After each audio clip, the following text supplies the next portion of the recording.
Olá, minha querida amiga, meu querido amigo, mais um dia, mais uma oportunidade de compreender a palavra de Deus. Obrigado mais uma vez porque estás aí comigo, não somente apreciando esse trabalho, mas colaborando com ele, levando-o para mais pessoas e assim a palavra de Deus avança. Assim as pessoas têm contato com a palavra de Deus, assim nós alcançamos a essas pessoas com a mensagem de esperança e de fé.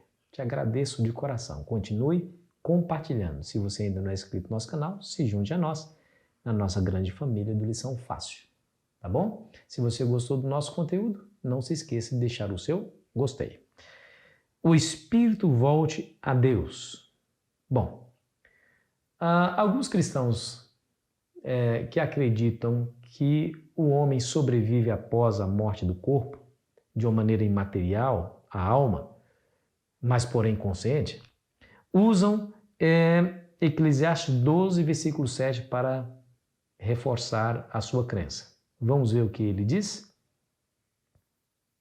E o pó volte à terra como era, e o espírito volte a Deus que o deu. Essa é a base, o espírito volte a Deus que o deu.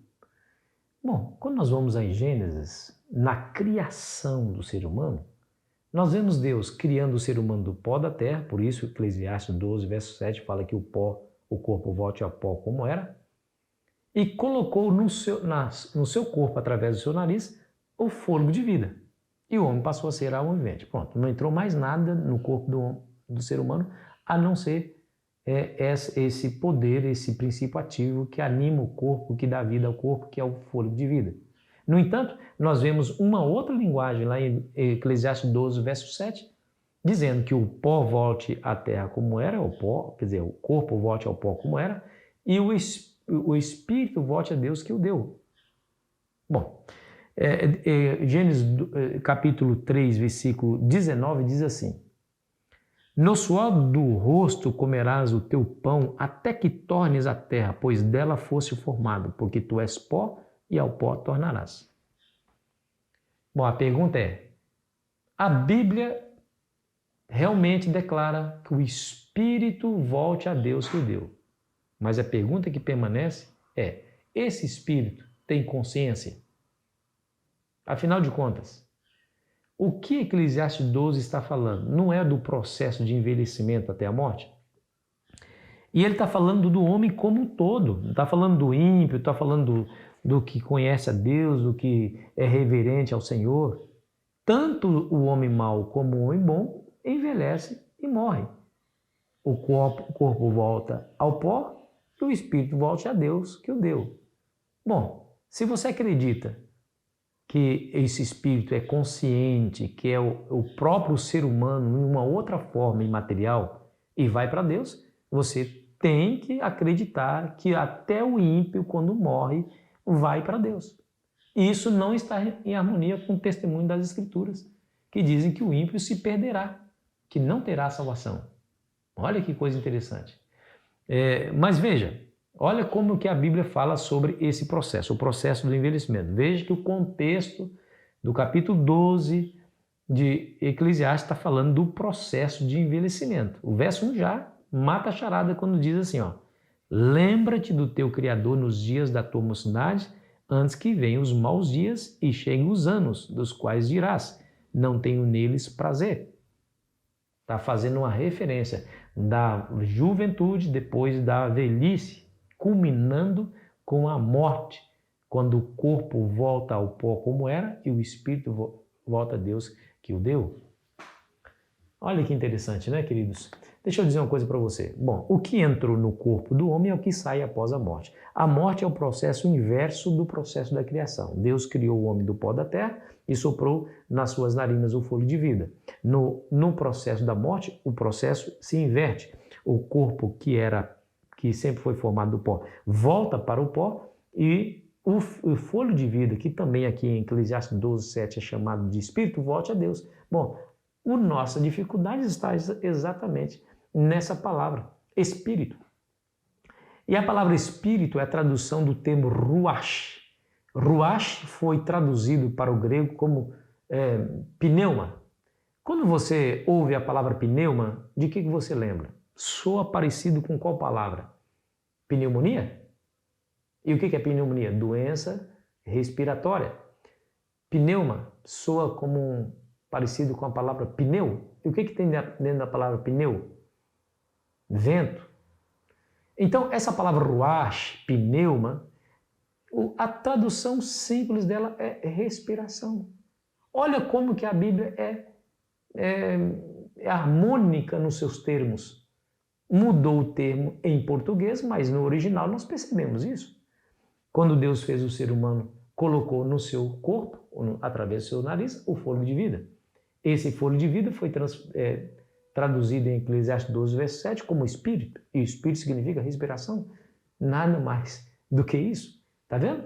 Bom, se você acredita, estou repetindo a afirmação porque é importante.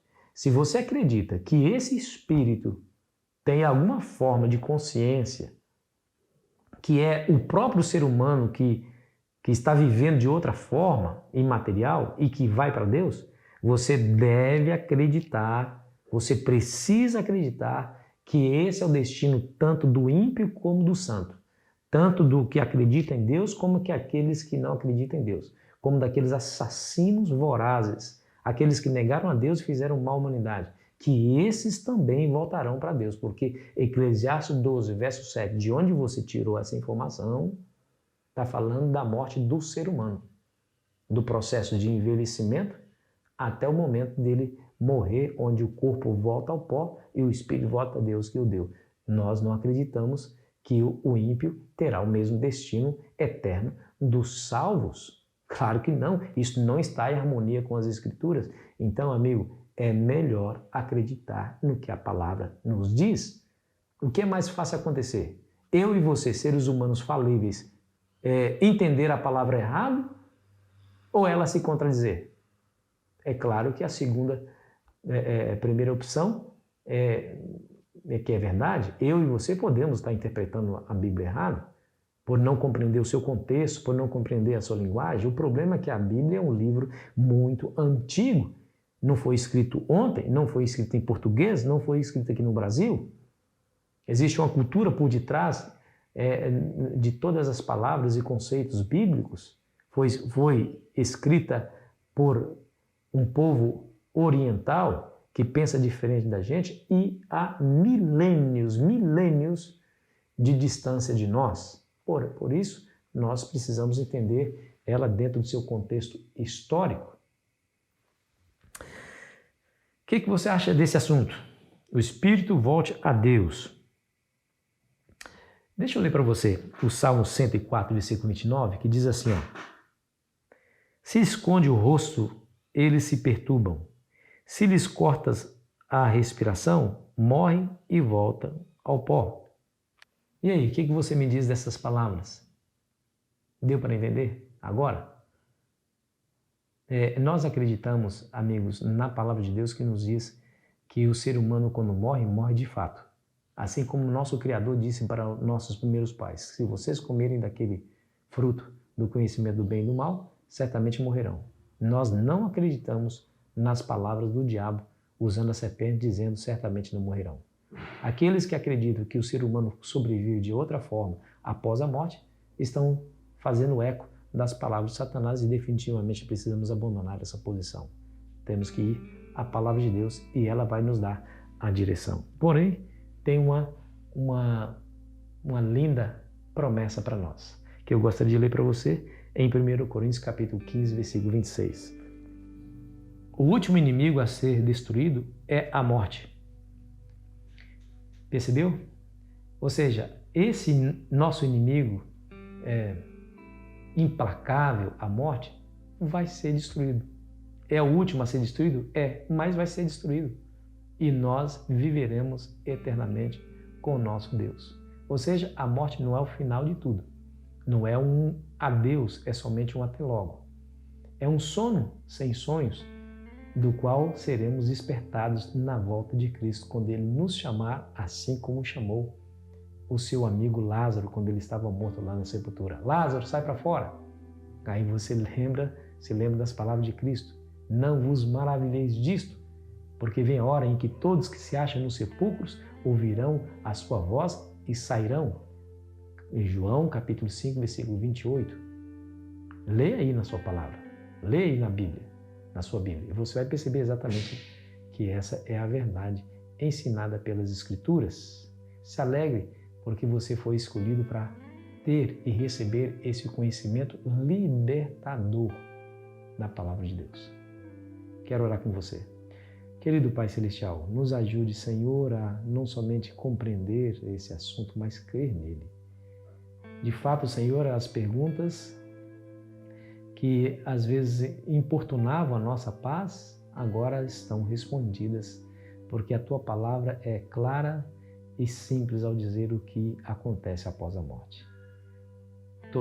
Entregamos a nossa vida nas Tuas mãos e pedimos que o Senhor continue a nos dirigir no processo de conhecimento, em nome de Jesus. Amém. Foi muito bom estar com você, querido amigo, querida amiga. Amanhã continuaremos aqui a nossa jornada. Aproveite bem o seu dia.